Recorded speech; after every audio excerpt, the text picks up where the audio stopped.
নমস্কার বন্ধুরা, Tiyasha food house চ্যানেলে আপনাদের সকলকে আরেকবার স্বাগত জানাচ্ছি। আশা করি আপনারা সকলে ভালো আছেন, আমিও ভালো আছি। আমি আজকে আবার আরেকটা নতুন রান্নার রেসিপি নিয়ে চলে এসেছি। সেটা হলো কাঁঠালের আঁটি বাটা। খুব সহজ এই রেসিপি, খুবই দারুণ একটা রেসিপি, খেতেও খুব ভালো।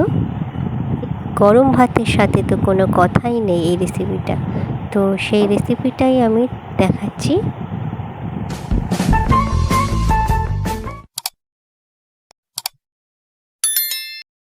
প্রথমে আমি কি করব, একটা বাটির মধ্যে কিছুটা জল দিয়ে তার মধ্যে আঁটিগুলো দিয়ে দিলাম সিদ্ধ করার জন্য।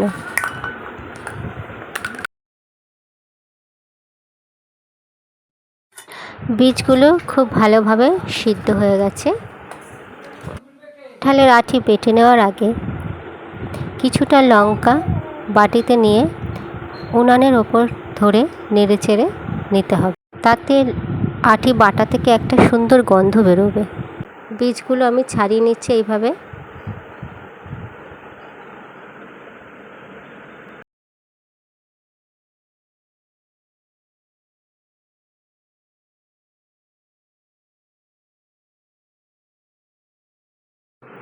এখন আমি বীজগুলোকে বেটে নেব, তার জন্য শিলের ওপরে সব বীজগুলোকে দিয়ে দিচ্ছি।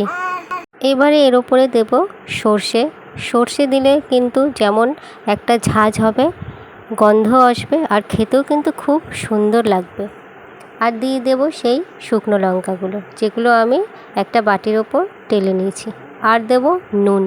নুন ছাড়া কিন্তু স্বাদ পুরোটাই অসম্পূর্ণ। সব কটা জিনিসকে আমি একসঙ্গে এবারে বেটে নেব।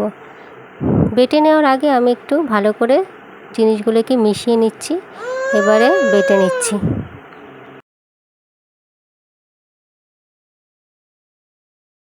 বাটা পুরোপুরি হয়ে গেছে। এবারে এর ওপরে আমি একটু সর্ষের তেল দেব। এই সর্ষের তেল দেওয়ার ফলে কি হবে, আঁটি বাটার টেস্টটা আরও দ্বিগুণ বেড়ে যাবে। তেল দিয়ে এইভাবে একটু হাত দিয়ে মেখে নিতে হবে। পুরোপুরি রেডি। আমি গরম ভাতের সাথে বাটা নিয়ে নিয়েছি। খেতেও যেমন সুন্দর লাগবে, দেখতেও কিন্তু দারুণ হয়েছে।